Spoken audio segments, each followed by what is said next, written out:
ఆధ్యాత్మికత వైపు దృష్టి సారించడం సాఫ్ట్వేర్ ఉద్యోగుల పాలిట సరికొత్త విరామం. పూర్తి వివరాలకు చదవండి రేపటి సాక్షి దినపత్రిక.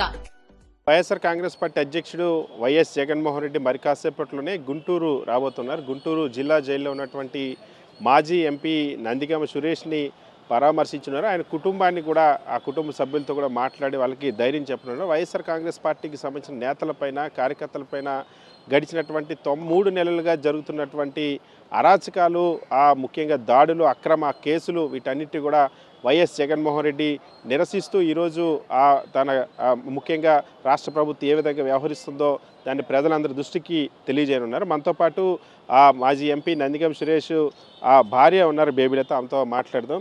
ఎందుకు మీ భర్తని అరెస్ట్ చేశారు, అసలు తెలుగుదేశం పార్టీ ఆఫీసులో దాడి కేసుకి సంబంధించి కానీ దాంట్లో మీ భర్త ప్రమేయం ఉందా, దానికి సంబంధించిన ఏమైనా ఆధారాలు ఉన్నాయా, ఇంకా మీ భర్త పైన కేసులు పెడతామని స్వయంగా హోంమంత్రి అనితనే చెప్తా ఉన్నారు. బోటు కేసు దగ్గర నుండి ఇంకా చాలా కేసులు ఉన్నాయని చెప్తున్నటువంటి పరిస్థితి. హోమ్ మినిస్టర్ గారికి నందిగం సురేష్ గారిని తిట్టకపోతే ఆమె పదం ఉండదు ఆడ. ఎందుకంటే ఆశ్చర్యం ఏంటంటే పడవలో ఎవరివి, పడవలకి వరద రావటానికి కారణం నందిగం సురేష్ గారా? అంటే 12 క్యూసెక్కులు వాటర్ ఎవరు వదిలేరన్నా నందిగం సురేష్ గారు వదిలేరా? ఎవరు వదిలేరు?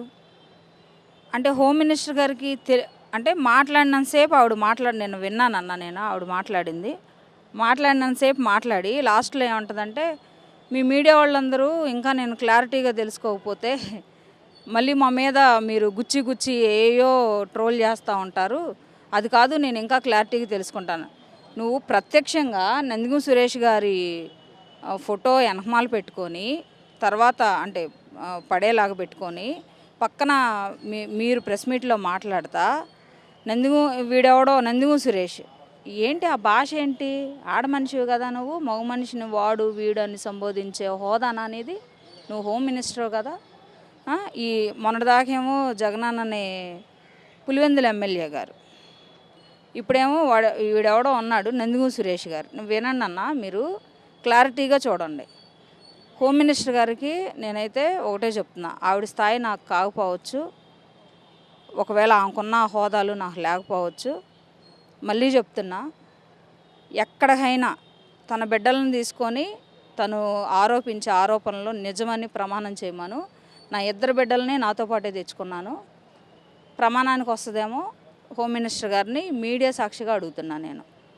బోటులు మేము ఆ రోజు వాటర్ వచ్చే రోజు నైట్ కొత్త ఇంట్లో, మేము కట్టుకున్న కొత్త ఇంట్లో, మాకు లంకలో ఇల్లు ఉంది, మేము స్థానికులు. అక్కడ మీరు పొరుగురుల నుంచి వచ్చి పదవుల కోసం ఇక్కడ పాతుకుపోయి అక్కడ కూర్చొని ఎవడెవడో చెప్పిన దగ్గర ఎవరో ఒకళ్ళు కొద్దిపాటి చిన్నపిల్లలు వచ్చి ఇదంట అదంట అని చెప్తారు, అది తీసుకొని మీరు మాట్లాడతారు. మీ దగ్గర కరెక్ట్గా డేటా పెట్టుకోండి, క్లియర్గా పెట్టుకోండి. నిజంగానే నందిగం సురేష్ గారి వల్ల బోట్లు గుద్దబడ్డాయి, వైఎస్ఆర్సీపీ రంగులు ఉన్నాయి. అభిమానంతో ఎవరో అక్కడున్న పిల్లలు లేకపోతే పల్లెకారులో ఆ బోటుకి ఆ రంగులు వేసుకొని తిరిగారు. మరి మీ ప్రభుత్వంలో ఉన్నప్పుడు కూడా బోట్లు నడిచినాయి, తిరిగినాయి కదా. సరిగా చంద్రబాబు నాయుడు గారు, జగన్ గారు ప్రతిపక్షంలో ఉన్నప్పుడు, చంద్రబాబు నాయుడు గారు సీఎంగా ఉన్నప్పుడు మీరు తోడింది అంతా ఇసుక.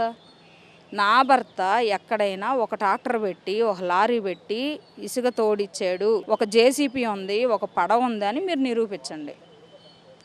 మీకు అలవోకగా అబద్ధాలు ఆడి ఒక మనిషి మీద బురద చల్లటానికి మీరు అలవాటు పడిపోయారు. మా జీవితాలు అవి కాదు, అలాంటి బతుకు మేము బతకట్లేదని మళ్ళీ చెప్తున్నా.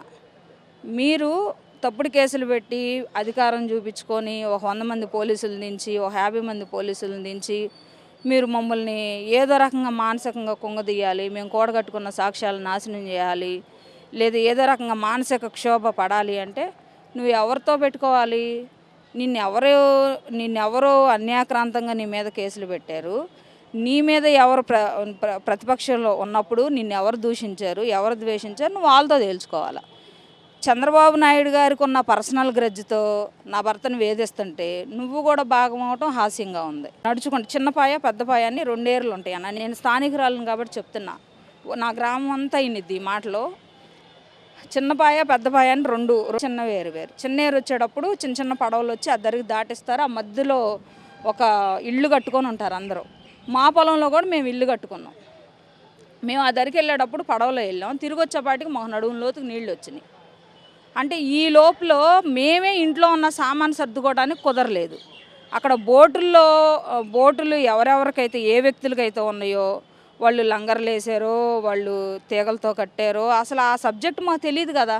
తెలియని దాన్ని మీరు పదే పదే నందిగం సురేష్ ఉన్నాడు, జగన్మోహన్ రెడ్డి గారు ఉన్నారు, తలసిల రఘురామ్ గారు ఉన్నారు అంటే నీతి నిజాయితీ అనేది మీకు ఉండదా? మీరు చూడా పెట్టకుండా మీరు మీ ఛానళ్ళు ఉన్నాయని మీరు ప్రచారాలు చేసేసుకుంటా ఉంటే అంటే మీకు చట్టాలు ఈరోజు మీకు సహకరిస్తాయి, ఓకే. మీకు మనుషులు ఉన్న మీ అధికారాన్ని చూసి భయపడో లేకపోతే తప్పకో మీకు అందరూ పనిచేస్తారు, దాన్ని ఓర్చుకుంటున్నాం. కానీ దేవుడు ఉగ్రతని మీరు ఎట్లా దాటెళ్తారు? దేవుడు తలుసుకుంటే ఎంతసేపు ఎన్ని క్షణాలు. ఈ మధ్యలో కర్నూలులో ఒక చిన్న పాప చనిపోయింది. ఎలా చనిపోయిందో అందరూ తెలుసు, మీడియాలో ప్రచారాలు. మరి ఆ విషయంలో ఏం జరిగింది? ఏం చేశారు? ఇప్పటి వరకు మీరు మాట్లాడారా? మీరు ఆ కేసు బయటికి తీశారా? మరి ఈ విషయాలన్నీ మరి వైజాగ్లో మొన్న ఈ మధ్య ఏదో జరిగిందన్న అంటే మీ నిర్లక్ష్యం వల్ల జరిగింది కాబట్టి మిమ్మల్ని అనేసామా మేము? నా భర్త అన్నాడా మిమ్మల్ని? ఇప్పుడు ఏం జరిగింది? అక్రమ కేసును ఒకటి పెట్టారు, అది విచారణ జరుగుతుంది. అది కాదు, ఏ ప్రూఫ్లు లేవు, ఎక్కడా నా భర్త ఏ మీడియాలో ఏ విజువల్స్లో కనిపించలేదు, ఆయన ఎక్కడా లేడు, ఉంటే చూపించండి ప్రజలకు తెలిసేలాగా. ఇప్పుడు నందిగం సురేష్ గారు అని బోట్లో పక్కన ఫోటో వేసి నందిగం సురేష్ గారు ఫోటో ఒకటి వేసి మధ్యలో మీరు కూర్చొని మీరు మాట్లాడుతున్నారు హోమ్ మినిస్టర్ గారు. సేమ్ అలాగే చూపించండి. మీరు రెడ్ రింగ్ వేసి లేకపోతే యారో మార్క్ వేసి చూపిస్తూ ఉంటారు కదా, అలానే చూపించండి. ఈడుగో నందిగం సురేష్ పలానా ప్లేస్లో ఉన్నాడని. నీతిగా నిజాయితీగా చేస్తే రాజకీయాలు చెయ్యండి. లేదు అంటే ప్రజలకు మేము చేయలేము, వరదను ఒక డైవర్ట్ చేయాలి కాబట్టి నందిగం సురేష్ని అరెస్ట్ చేసాము. 200 మంది చచ్చిపోయారు కాబట్టి ఆ శవాలను అప్పచెప్పలేక మేము చేతగాక మేము బోట్ల మీద పడ్డాము. మరి బొడవేరు వంతుని దిగితే దానికి కూడా కారణం వైసీపీ పార్టీ అని బురద చల్లటానికి తయారయ్యామంటే మా పార్టీలో ఉన్నప్పుడు మా నాయకుడు ఎలా పాలించాడు అనే దాని మీద మీరు మాట్లాడండి. అన్యాయంగా పాలించాడా లేకపోతే చెప్పిన హామీలు నెరవేర్చలేదా? అసలు ఈ కంటెంట్ ఏం లేదు మీ దగ్గర. అంటే మా నాయకుడి మీద బురద చల్లటానికి మీ దగ్గర ఏమీ లేదు. ప్రజలకి ఏ ప్రకారంగా అయితే హామీలు ఇచ్చాడో ఆ ప్రకారంగా ఆయన నెరవేర్చారు. మీరు అది పట్టుకొని మీరు హామీలు ఇచ్చారు కదా, ఇది మేము గత ప్రభుత్వంలో మా నాయకుడు ప్రతిపక్షంలో ఉన్నప్పుడు మీరు ఇచ్చిన హామీలు వెయ్యి అని పదే పేపర్ ఎత్తి చూపించి మరీ మాట్లాడారు. మీరు చూపించండి. అలాగా అక్కడ అక్రమ కట్టడం అంటారు, ఇక్కడ మీరు ప్రభుత్వంలోకి వచ్చి 100 రోజుల్లో మీరెళ్ళి ప్రభుత్వ ఆస్తులను కూడా కొల్లగొట్టి కూల్చేశారు. సుప్రీంకోర్టులు హైకోర్టులు స్టేలు ఇచ్చినా సరే మీరు చట్టాన్ని ఉల్లంఘించి కూడా మీరు రౌడీయేజాలు చేశారు. ప్రజలందరూ చూస్తున్నారన్న, పైన దేవుడు చూస్తున్నాడు. అట్లాగని మీరు ఆగమైపోవాలి, నాశనం అయిపోవాలి, లేకపోతే మమ్మల్ని ఇలా చేశారు కదా, మా ప్రభుత్వాలు వచ్చిన తర్వాత మేము గెలిచిన తర్వాత మీకులాగా మేము ప్రతీకారాలు తీర్చుకుంటామని చెప్పట్లా. ఒకటి మీరు అనుకున్నట్టుగానే మాకు జనాలు ఓట్లు వేయలేదు అనుకోండి. నేనైతే అనుకుంటున్నా జనాలు ఓట్లు వేశారు, మీరు మేనేజ్ చేశారు అనేది. కానీ మీరేమనుకుంటున్నారు? అమ్మో మమ్మల్ని ఎంతమంది ఆదరించారు, మేము నిరీదిగా గెలిచాము, మేము జెన్యున్గా గెలిచాము, మేము ఎంత కాబట్టే మమ్మల్ని ప్రజలు ఆదరించారని మీరు అనుకుంటున్నారు. మీరు అనుకున్న లెక్క ప్రకారంగానే వెళ్దాం. ప్రజలను పాలించండి. మిమ్మల్ని నమ్మి అంతమంది ఓట్లు వేశారు కదా, మరి ఉన్న ప్రతిపక్షంలో వాళ్ళ మీద అందరి మీద ఒక్కొక్కరి మీద పడితే టైం అంతా వేస్ట్ అయిపోతుంది కదా. చట్టం ఉంది కదా దాని పని అది చేసుకోవడానికి. మీరెందుకు ప్రత్యేకంగా కూర్చొని ప్రెస్ మీట్లు పెట్టి దాన్ని బలపరిచి ఆ నిందల్ని ఇంకా డబల్ చేసి ప్రజల్లో ఇంకా చెడ్డ పేరు రావాలని మీరు ఎందుకు అంత కంకణం కట్టుకుంటున్నారు? ఫస్ట్ మీకు మాలాంటి వాళ్ళు మేమేదో ఇళ్లల్లో ఉండి భర్త అనమాల ఇంట్లో పని చేసుకొని పిల్లల్ని కుటుంబాన్ని చూసుకునే వాళ్ళం అన్నాం. మేము కూడా రోడ్ల మీదకి వచ్చి మీ పద్ధతి మార్చుకోండి, మీ విధానం మార్చుకోండి, మీ భాష మార్చుకోండి అని మేము చెప్పకూడదు. నువ్వు దేవుడు నీకు మంచి పదవి ఇచ్చాడు, మంచి హోదాలో ఉన్నావు. నిన్ను నమ్ముకున్న కార్యకర్తలు 5 ఏళ్ల నుంచి జగన్మోహన్ రెడ్డి గారు ప్రభుత్వం ఉన్నప్పుడు నువ్వు కూడా కష్టపడ్డావు, పోరాడావు. నీకు జరగాల్సిన ఇబ్బందులు నీకు జరిగినాయి, దాని మీద నువ్వు మాట్లాడు. లేని దాన్ని తీసుకొచ్చి చంద్రబాబు నాయుడు గారికి నా భర్త మీద కక్ష ఉంది కాబట్టి నేను మాట్లాడాను అనుకో నా పదవి ఏడుంటుంది. అదే నేను మాట్లాడకపోయాను అనుకో, ఏమ్మా జాతోడని ఒకవేళ కులపోడని నువ్వు ఏమన్నా ఆగుతున్నావా అని నీకేమన్నా సిగ్నల్స్ వస్తున్నాయేమో చెక్ చేసుకో. ఎవరు జాతిని కార్డుని వాడుకున్నా వాడుకోకపోయినా నా భర్త నిజాయితీపరుడు, నా భర్త యథార్థవంతుడు, నా భర్త ఏం చేశాడనే దానికి మీ ప్రభుత్వంలో మీ వాళ్ళు అంటే ఏదో అంటారన్న కొల్లేటి వాగు సరస్సు ఒకటి ఉంటుంది, అక్కడ కొంగలు ఒక సీజనల్గా వస్తాయి, వచ్చి వాళ్ళు తినేసి వెళ్ళిపోతాయి అన్నమాట.